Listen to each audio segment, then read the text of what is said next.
नमस्कार साथियों, मैं चेतन सक्सेना भोजवाल एजुटेरिया से। आज का हमारा टॉपिक है जीआई टैग।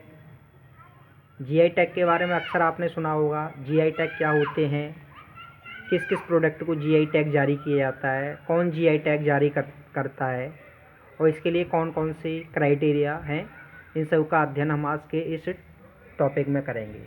तो जीआई टैग जियोग्राफिकल इंडिकेटर, जिसको हम जियोग्राफिकल इंडिकेटर कहते हैं, हिंदी में इसको भौगोलिक संकेतक के रूप में जाना जाता है। भौगोलिक संकेतक यानी कि एक ऐसा कोई भी प्रोडक्ट जो किसी एक क्षेत्र विशेष में पाया जाता है, जिसकी अपनी एक भौगोलिक स्थिति है, जिसका एक अपना क्षेत्र है, उसको जीआई टैग जारी किया जाता है। तो जो जीआई टैग है वो एग्रीकल्चर के क्षेत्र में, हैंडीक्राफ्ट के क्षेत्र में, मैन्युफैक्चर्ड प्रोडक्ट हैं उनको, और जो फूड स्टफ हैं, ये 4 क्षेत्र हैं जिनके अंतर्गत प्रोडक्ट को जीआई टैग जारी किया जाता है। तो एग्रीकल्चर के अंतर्गत जैसे दार्जिलिंग की चाय है, ब्लैक चावल है, ब्लैक राइस है, ठीक है, आम है, इलाहाबाद के अमरूद हैं, नागपुर के संतरे हैं। हैंडीक्राफ्ट में दरी है या किसी भी प्रकार के जो खिलौने हैं। मैन्युफैक्चर प्रोडक्ट में जैसे मुरादाबाद की जो पीतल के प्रोडक्ट हैं उनको भी जीआई टैग दिया गया है। फूड स्टफ में अगर आप फूड स्टफ की बात करें तो बंगाल के रसगुल्ले हैं, बीकानेर की भुजिया है, कड़कनाथ मुर्गा है मध्य प्रदेश का, और भी बहुत सारे लड्डू हैं विशेष प्रकार के जिनको जीआई टैग जारी किया गया है।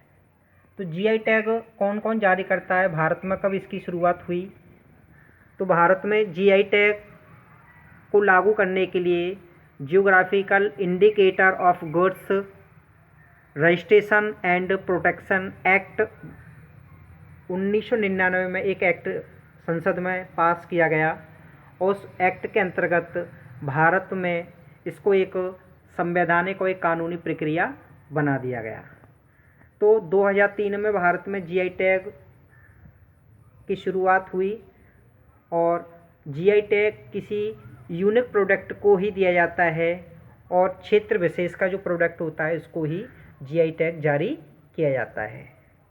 जीआई टैग जो जारी करता है, जो संस्था है, उसका मुख्यालय चेन्नई में है, और इसको अप्लाई करने के लिए एक संस्था है, एक बॉडी है, CGPTM, जिसको अगर हम बात करें तो controller journal of patents design and trademark, ये एक संस्था है जो जीआई टैग जारी करती है। अगर आप कोई भी प्रोडक्ट के लिए जीआई टैग लेना चाहते हैं तो उसके लिए सबसे पहले आपको सरकारी स्तर पर एक एप्लीकेशन देनी पड़ती है। जब एप्लीकेशन हेडक्वार्टर पहुंचती है तो उसको चेक करते हैं, छानबीन करते हैं, तथ्य और जो सबूत होते हैं उनको देखते हैं, प्रोडक्ट की जो भौतिक सत्यापन है और उसकी भौगोलिक स्थिति का भी पूरी तरह से अध्ययन किया जाता है। जब वो समिति संतुष्ट हो जाती है तो उस यूनिक प्रोडक्ट को जीआई टैग जारी कर दिया जाता है। जीआई टैग किसी भी व्यक्तिगत व्यक्ति को जारी नहीं किया जाता, यह एक समुदाय या संस्था विशेष को जारी किया जाता है। इसके अंतर्गत एक प्रमाण पत्र दिया जाता है, उस पर एक लोगो जारी किया जाता है, और जीआई टैग की जो वैलिडिटी है वो 10 साल की होती है, जिसको आगे भी हम एक्सटेंशन करा सकते हैं। तो जीआई टैग का सबसे बड़ा जो फ़ायदा होता है, एक तो इससे जो प्रोडक्ट है उसकी क्वालिटी बढ़ती है, दूसरी उसकी स्पेशलिटी है वो लोगों को पता चलता है, और इंटरनेशनल मार्केट में अगर किसी प्रोडक्ट को जीआई टैग मिल जाता है तो उसकी जो रिलायबिलिटी है और उसका जो बिजनेस है वो भी बढ़ता है। इस तरह उस प्रोडक्ट को प्रॉफिट होना स्टार्ट हो जाता है। दूसरा सबसे बड़ा फ़ायदा ये होता है कि जो बहुत सारे लोग दुकानदार फेक तरीके से प्रोडक्ट को बेचते हैं, अगर उस प्रोडक्ट को जीआई टैग मिला है तो आप उसके नाम से प्रोडक्ट नहीं बेच सकते। तो इस तरह हम जो फैक एक्टिविटीज़ हैं उनको भी हम रोक सकते हैं। अगर हम भारत में बात करें तो यूपी में 27 प्रोडक्ट को अब तक जीआई टैग मिल चुका है। भारत में कुल 365 प्रोडक्ट को अब तक जीआई टैग जारी किया जा चुका है।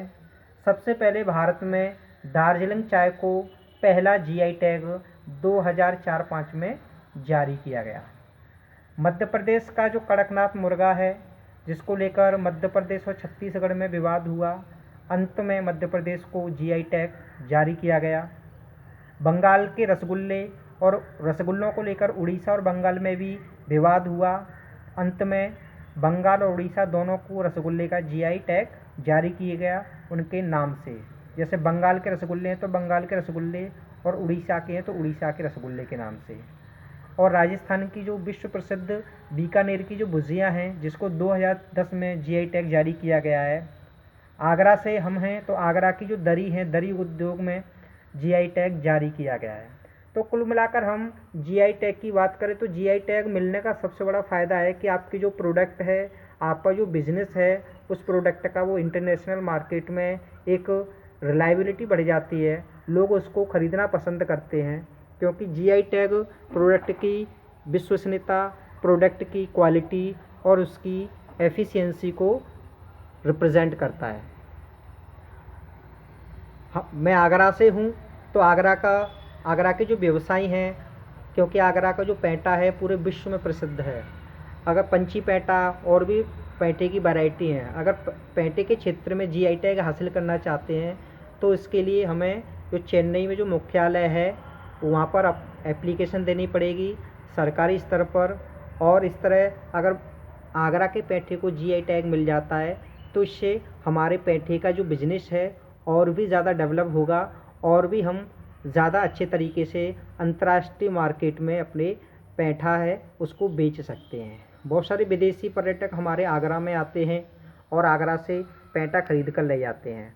अगर पैंटे को जीआई टैग मिलेगा तो उससे उसकी क्वालिटी, उसकी जो रिलायबिलिटी है और भी बढ़ेगी, जिससे कि आगरा का पैंटा और विश्व स्तर पर ज़्यादा ग्रो करेगा और अच्छा बिजनेस प्रॉफिट ले सकता है। तो इस तरह आज हमने जीआई टैग के बारे में पढ़ा। GI tag agriculture, handicraft, manufacture product और फूड स्टेप के क्षेत्र में दिया जाता है। सबसे पहले भारत में 2004-05 में दार्जिलिंग की चाय को पहला जीआई टैग जारी किया गया। तो आज के इस चैप्टर में इतना ही। वीडियो देखने के लिए बहुत बहुत धन्यवाद। जय हिंद, जय भारत।